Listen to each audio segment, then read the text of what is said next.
All right, what's going on, guys? Back again with another sample breakdown. In this one, we are going to be taking a look at a sample that is, it's actually going to be part of my next sample pack, and I guess this is the announcement for it. If you guys been following the sample packs that I've been putting out, you've maybe recognized that in addition to the, kind of original series of samples, the Square One Music Library, I've been also putting out series that are based around a particular sound. So the Navy series was the first one I did. It was based around kind of a more melancholic feeling, all guitar. Well, not all guitars, but a lot of guitar stuff going on. Then I had the Burgundy series, was based all around synths, more like Travis Scott style stuff. Now, the new series is the Mahogany series, and the sound that this is based around is the vintage authentic sound. So 70s is kind of like the time period that I'm trying to hit here. And I've been really having a lot of fun trying to get the tones and the grooves and stuff that I hear in those old records. And more importantly than anything, I've been extremely inspired by that music. I've been listening to a lot of old 70s music, or, playlists of samples, or just really sample-based music, like a lot of West Side Gun, been listening to Conductor Williams, all of his catalog, and just been getting a ton of inspiration, and also consistently making good music. That's something that I've been thinking about a lot lately. Is I've been more consistent with this type of music than I think most other types of music that I've made in the past.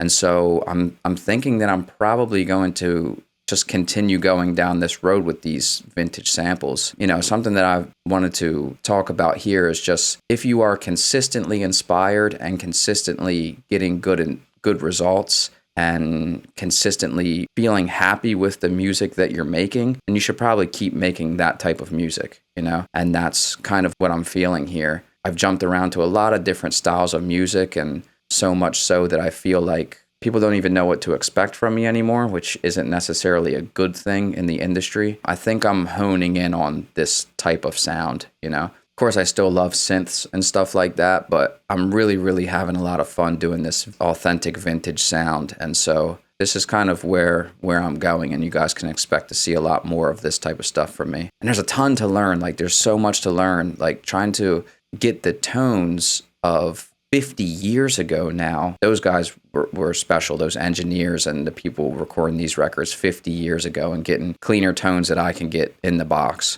But anyway, rant aside, I'm going to play through this sample. All right, so let's go ahead and run through it. We'll listen to it real quick, and then we'll break it down.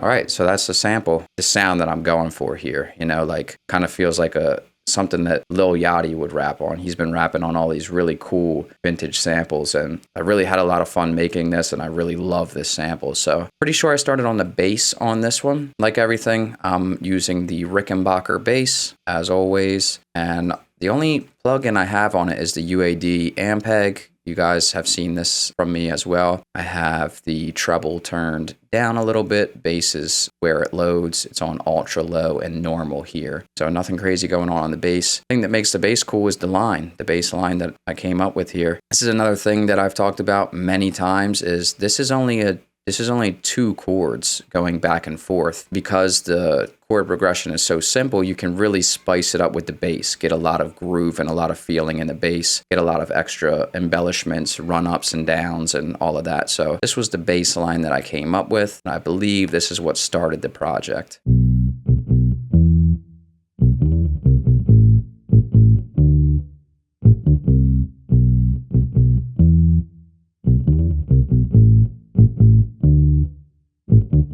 So you can already hear there's so much groove in that bass line. Like, your bass is an instrument too. Treat it like an instrument. There's a melody going on in the bass line as well as, you know, carrying the groove. I just bounced it so that I could turn the plugins off. From there, I went to just these guitar chords. I don't have the exact chords here because I recorded it actually on a guitar. I don't have like MIDI or anything. I don't know exactly what chords I'm playing, but like I said before, it's just 2 back and forth chords. And I'm assuming that that bass line, the bass is playing a B and then an A. I'm assuming that those are the chords, either a B major, A major, or B minor, A major, whatever it is, doing just some basic strumming.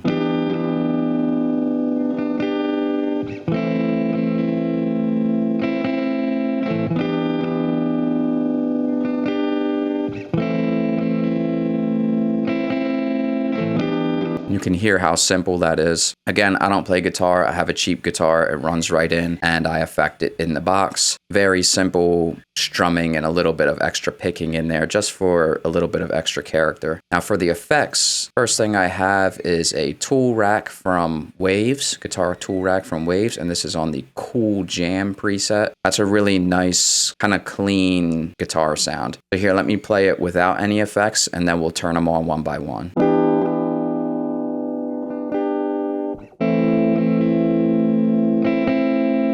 And I don't think I really messed with anything on this preset. Next thing we have is an Abbey Road Chambers.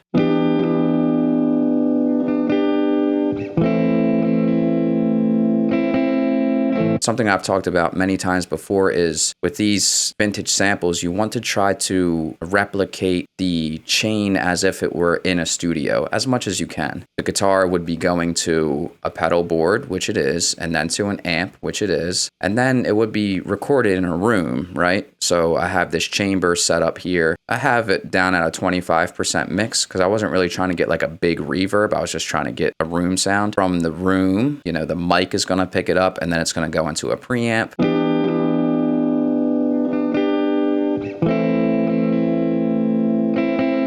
And I think I was just trying to get a little bit of the tone, a little bit more gain out of it. And then we go to the UAD 1176. You can see I have this attack as fast as it can go. Again, on the 1176, the attack, the higher you turn it, the faster it is. Usually on every other compressor, it's the opposite.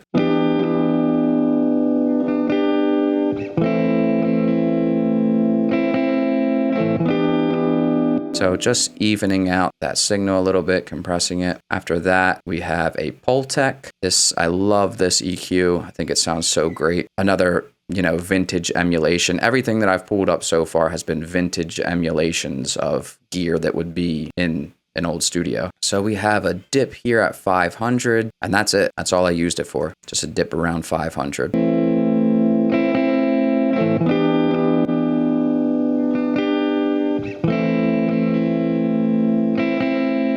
Then we have a soothe, taking care of some of the harshness.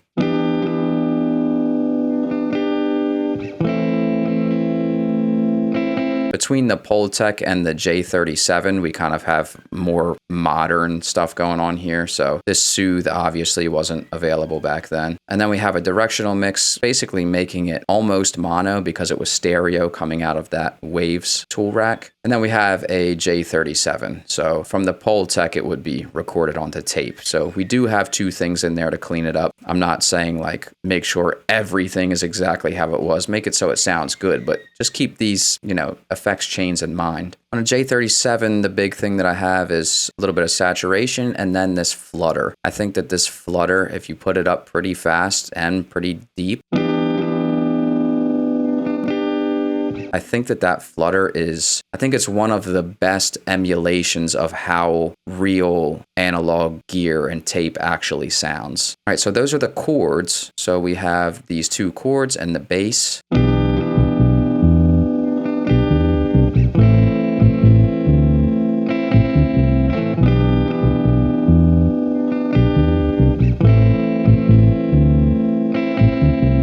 You can obviously hear that's panned, those 2 guitar tracks. And then we have a left guitar too. So while those chords are playing, I also have a left guitar and it's the exact same chain. You can see it's just panned to the left over here. And I have the left guitar playing some kind of like melodic elements.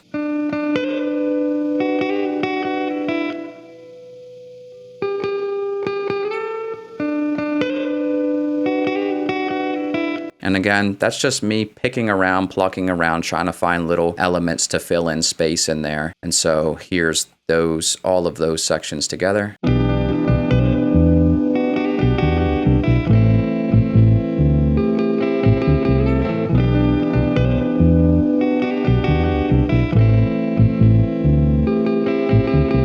You know, you're starting to get the groove, you're starting to get some melody in there. Next thing I had was these acoustic strums. I'll play it by itself so you can hear it because it's kind of tucked away in the mix a little bit.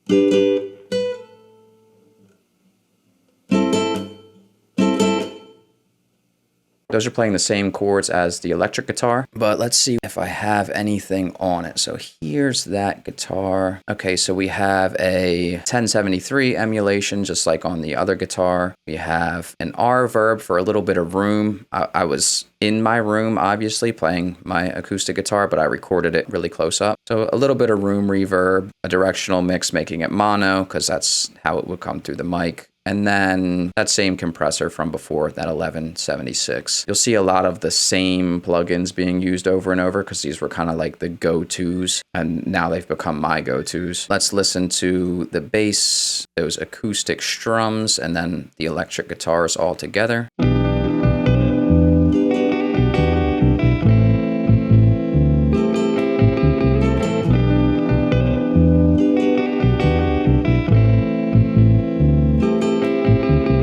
So all pretty simple stuff, but once you start layering it on top of each other, it really starts making a cool groove. Let's just finish out with the guitars here. These are also acoustic guitars, and these are just more melodic elements like those melodic elements on the electric guitars.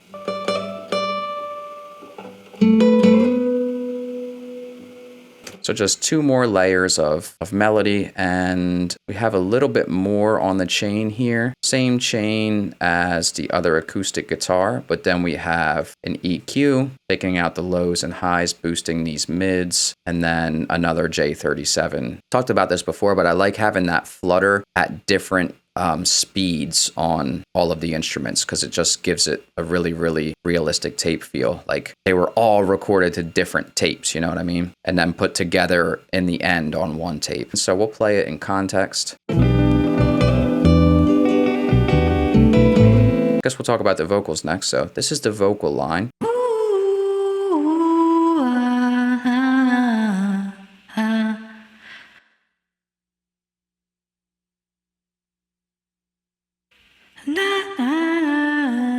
So really simple vocal line. What I actually did was I used Varispeed. I took it down 2 semitones on Varispeed here so that I could sing it at a more natural pitch for my voice. It kind of sounds like a female's vocal there, and that's because I slowed the whole project down and pitched it down. And so here's the project where I sang it.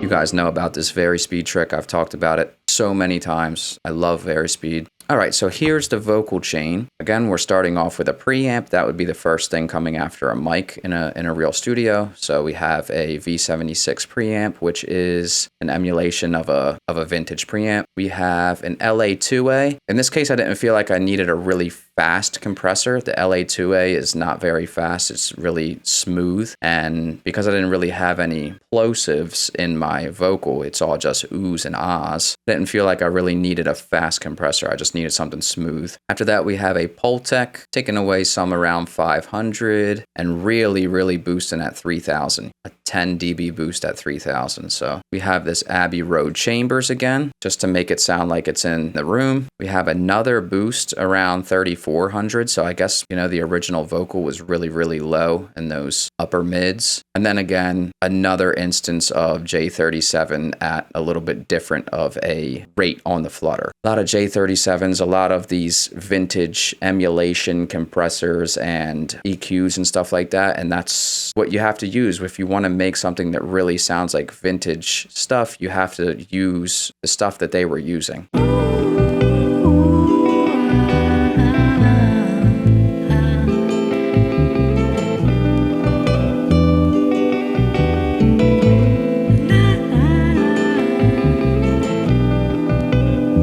And the last thing we have are the drums.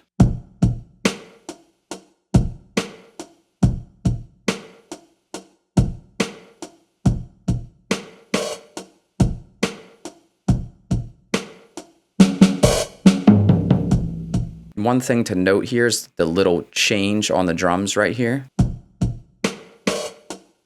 That little change, I did that because it accents this little acoustic guitar so well.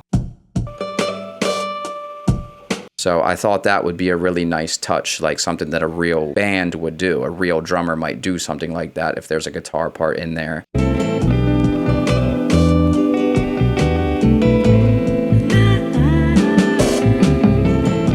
And then little fill at the end. The drums that I used are the Abbey Road 60s drummer. I don't know that I really changed anything within Contact. I may have changed like the decay and hold of some of the drums to make them a little bit punchier and not sustain so long. But other than that, I did the drums just like I did everything else. Try to think about a real chain. We have a preamp here where I'm actually driving it pretty hard. You can see this drive is up. I have an 1176 from Waves this time because I was running out of UAD DSP or whatever it's called. A directional mix making it mono. A J37. You see this flutter is way up again. Some light EQ here and then an LA2A. So we have that really fast compressor earlier in the chain and then the smooth compressor later in the chain. That's another thing I've talked about many times. And then soothe, just cleaning up some of the harsh frequencies. This was the tone that I ended up with.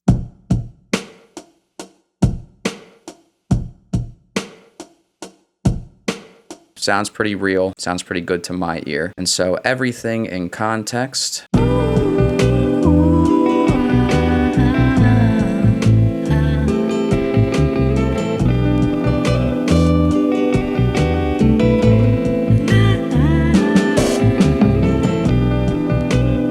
And then the last thing down here is just noise.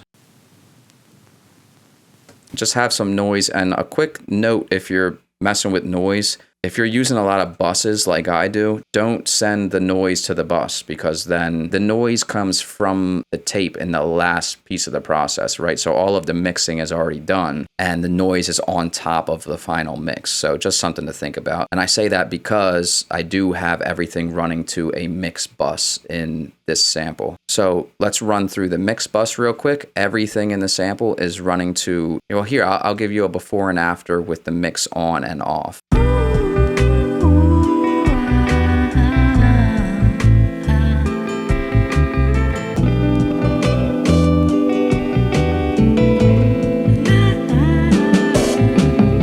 You might be saying, I think it sounded better before the mix bus. And yeah, that's the whole point, right? Like we want it to sound like a vintage record. We wouldn't have that clean, really clean low bass. We wouldn't have the really crispy high end. The first thing on the mix bus is a match EQ. And this is something that I've been using a lot recently. I don't know what took me so long to start using this. I've known that Logic has had this forever. What you do is you go to a reference and you hit this learn button. So what I actually did was I pulled in an old 70s sample that I liked the mix on. I liked the overall tone. I pulled it into the project and I hit this learn button and let it play for 30 seconds, a minute, whatever. And it gives you kind of the EQ curve of that mix. And then what you do, that's your reference, right? That's what I want my mix to sound like. And then you go to your mix and you click on learn on that and it will learn the kind of EQ curve of your project. And then you come over here to EQ curve and you hit match and it will give you how to make your mix sound more like the reference. This is what my mix needed to sound more like the reference mix. And since the reference mix was an actual 70s record, I left this on there. So we have, you know, a dip in this low end, not so much low end, a little bit more here in this mids, a big dip here around like 2K.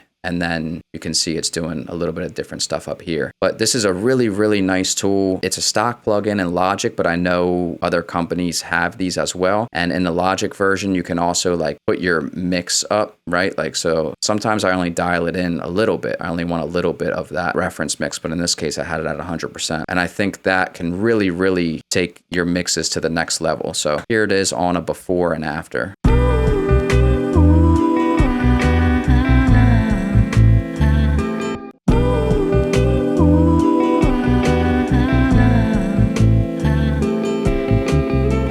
know, so a pretty drastic difference there just with an EQ curve. Then we have an R verb all the way down at 11%, and this is the bathroom guest. You guys know I love that. I just wanted that to kind of make it feel like all the instruments were in the same room together. It's a very, very small difference.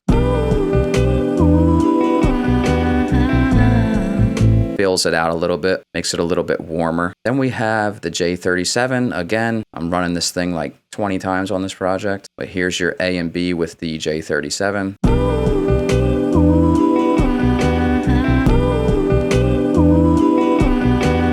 Another EQ taking away the very top end and the very low end. Give you an A and B on that.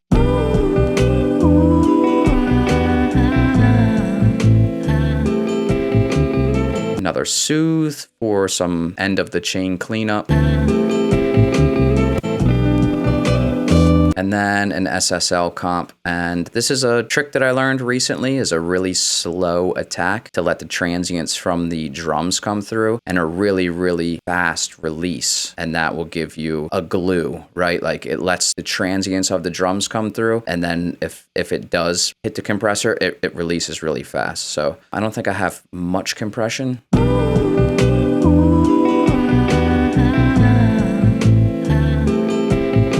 So almost up to 4 decibels at its peak. So here's the mix bus bypassed.